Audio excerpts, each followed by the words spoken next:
What's up, everybody? Just finishing up a packing out video for you guys. Me and my buddy Mark Turner just killed a doe on some public land in Alabama. He shot it, we packed it out, made a video on it for y'all. I'm over here getting my cooler ready for this weekend. I'm about to go hunting and hopefully pack one out of my own. But one thing that I just wanted to say before we put this out there is there's a lot of different ways to do this, and I'm looking for suggestions from you guys on what you want to see. This particular video is the gutless method. It's like kind of your bare bones, literally just quartering the deer up and getting it out of the woods. I killed a doe earlier this year, and I did a little more time with mine, like I chopped tomahawk steaks out of her and everything.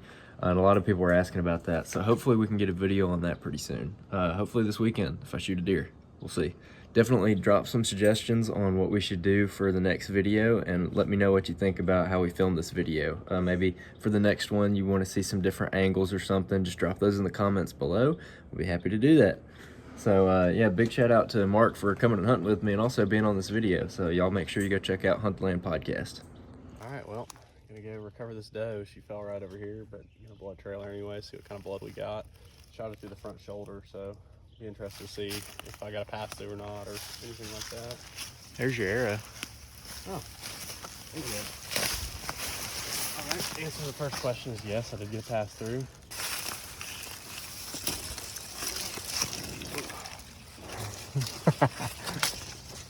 Wrong way.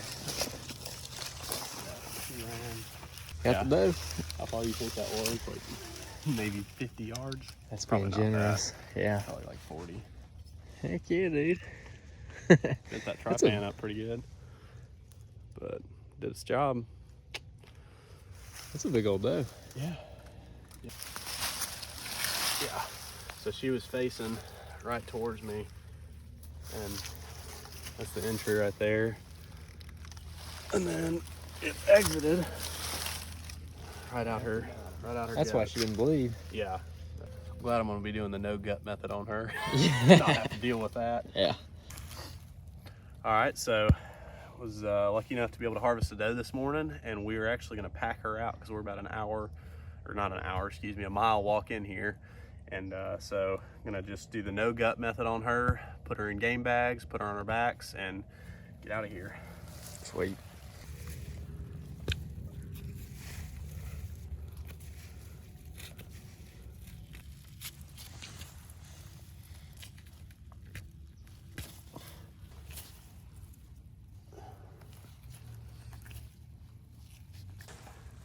Up here just to get myself flaps to work with. Yeah.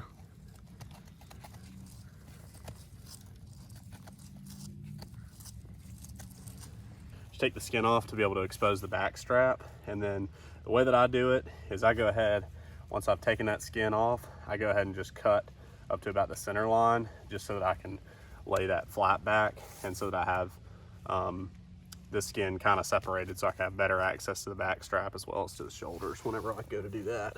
So now I'm going to get the back strap, and to do that you do it the same way you do if the deer was hanging up somewhere. You just find the spine and then go right along the spine. I actually need to come down a little bit. So just find the spine right there and just cut along the side of the spine.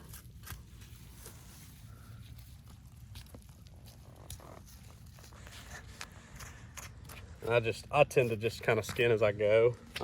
You can do it different ways. I mean, some people go ahead and kind of skin everything and then get her out, and then you just run your knife along the top of those ribs to get as much of that out as you can.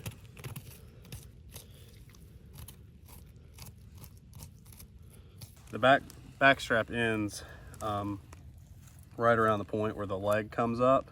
So usually I'll just kind of make a judgment call on where I think it's ending and go ahead and cut straight across.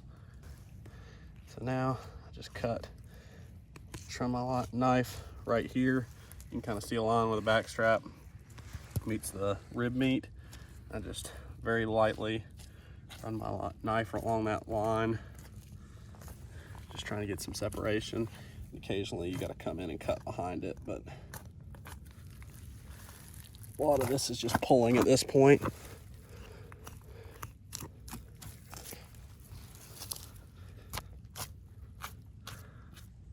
You can see I'm just very lightly running my knife, and you can see where the back strap comes across pretty easily.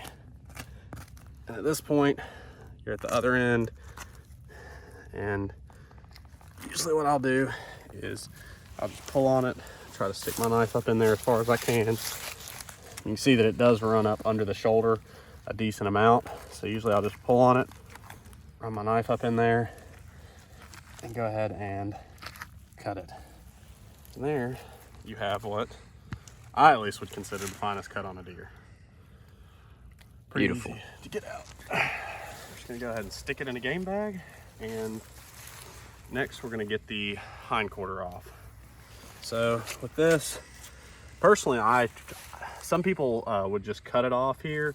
I like to get most of the skinning done here, just because it's less to carry, and I mean, it does leave the meat exposed, but I'm gonna get it in a cooler as soon as I get home, so I'm not too worried about that for the time being. But this does allow it to cool a little faster as well. So what I typically do is just work my knife around the butt, and then just kind of slowly work it back, just peeling as I go. Trying not to make any cuts into the meat, but it does happen.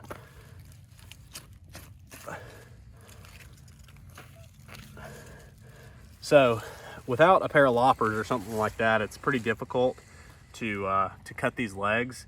So what I'm gonna do is just skin down to a certain point, just get most of this skin off the meat, and then I'm just gonna go ahead and cut the skin off and then cut the leg off from there. So I'll just go down a little bit further, and I'm just gonna go ahead right here, right around the shank, and just cut this hide.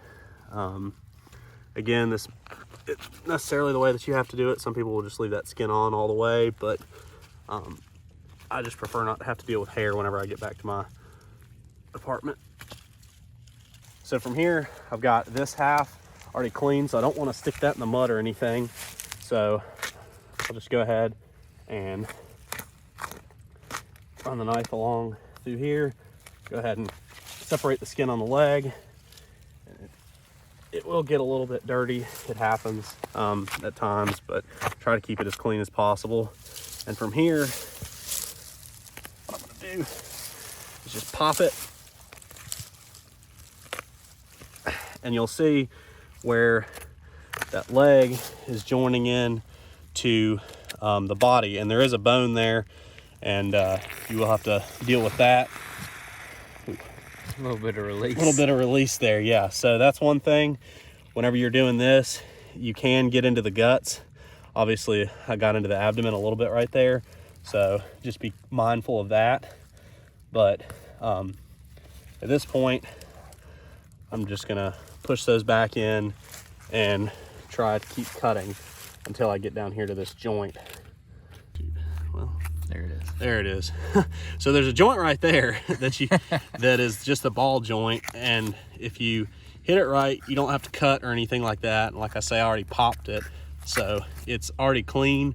So from there, I'm just gonna go ahead and cut along the bone, trying to get as much meat off here as possible.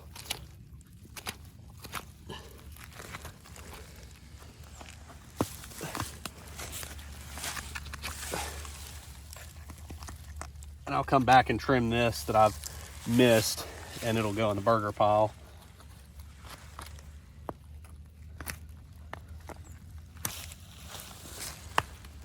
Well, let's see here. But try to be pretty conservative with your knife cuts and not miss too much.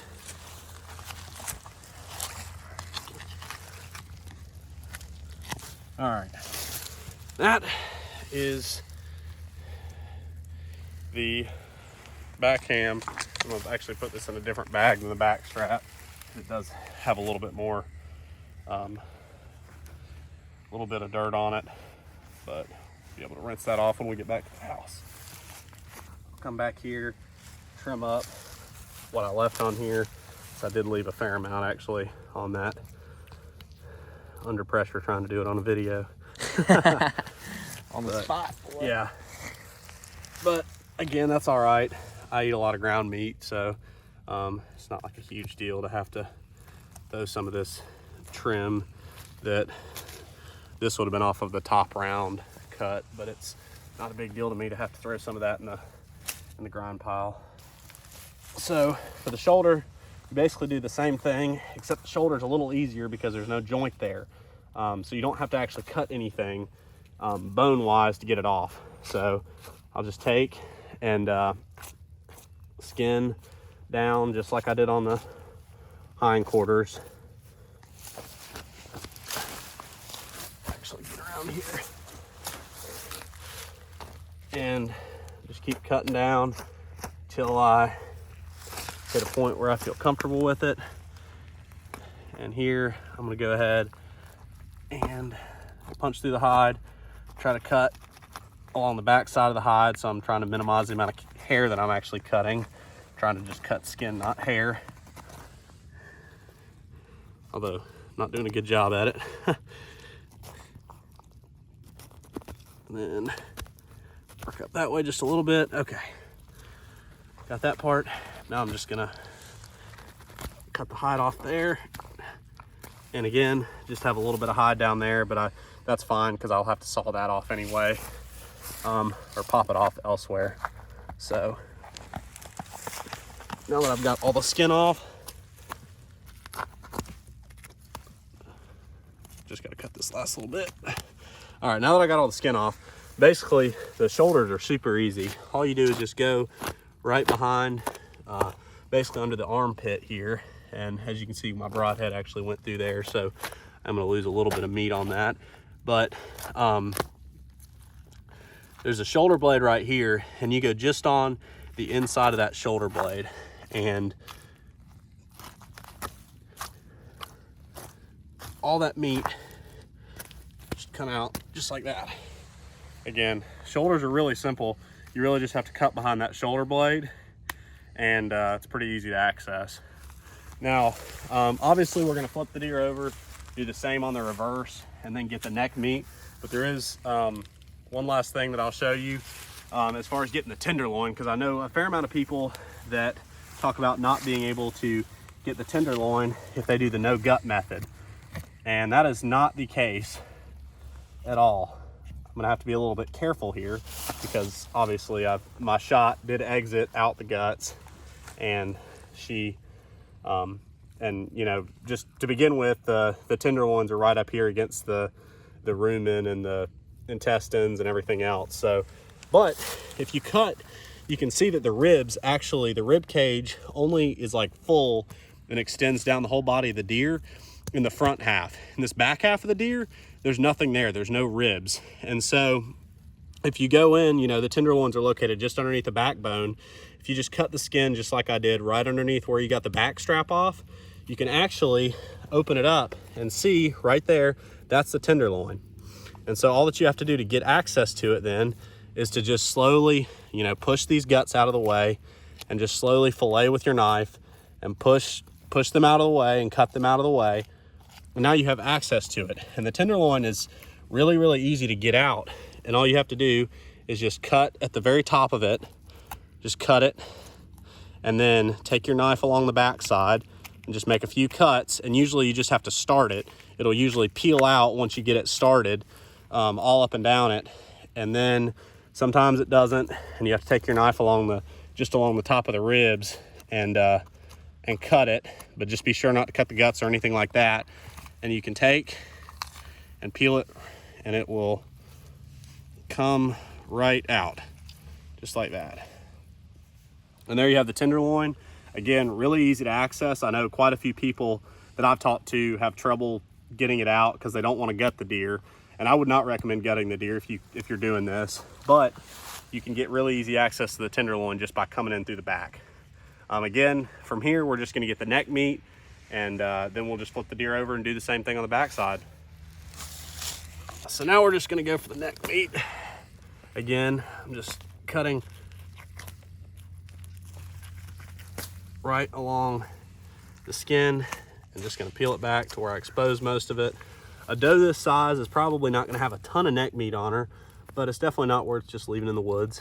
I usually just throw it in the burger pile. I know a lot of people also use it for roast and stuff like that, but again, I eat a fair amount of burger, and I usually save most of my roasts out of the hindquarters. So I don't mind just grinding the neck meat up, and it makes it a little easier to access as well.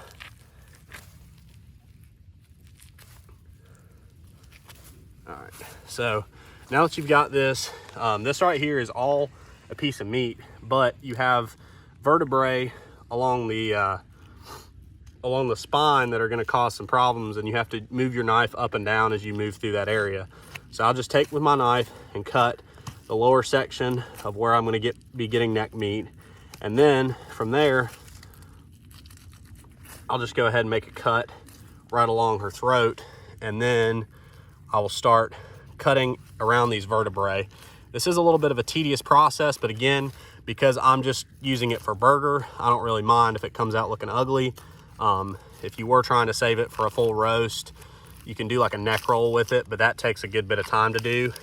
And again, I'm fine just kind of hacking the neck meat out and just kind of pulling it and cutting as I go with it. So you can see I'm just kind of filleting it, just trying to get as much of that meat out as possible. And I'll do this on the opposite side as well, just like everything else.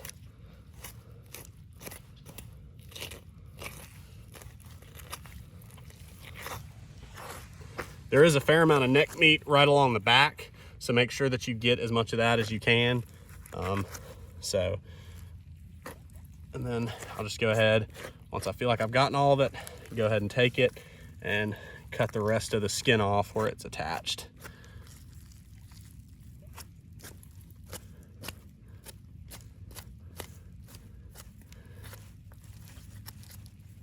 And that's the majority of the neck meat. Again, there's a little bit there that I can go back and trim and get for some more burger, but that's gonna be most of our neck meat that we have on this deer.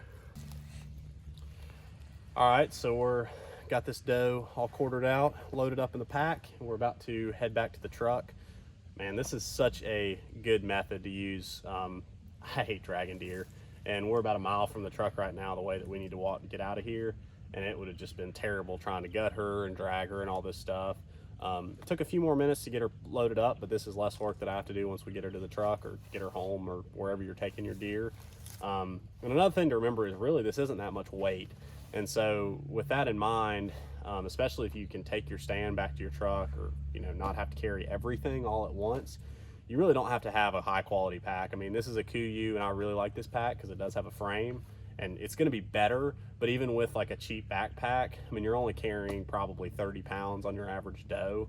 A buck maybe twice that, but even in that case, you really don't need this super nice pack to be able to make this work and make this worthwhile. So it's definitely something to consider if you're hunting a good ways back in the woods and you can do this legally, and you don't have to check in deer and things like that, because for me, I process my own deer, got to quarter it up anyway, so I might as well do it here.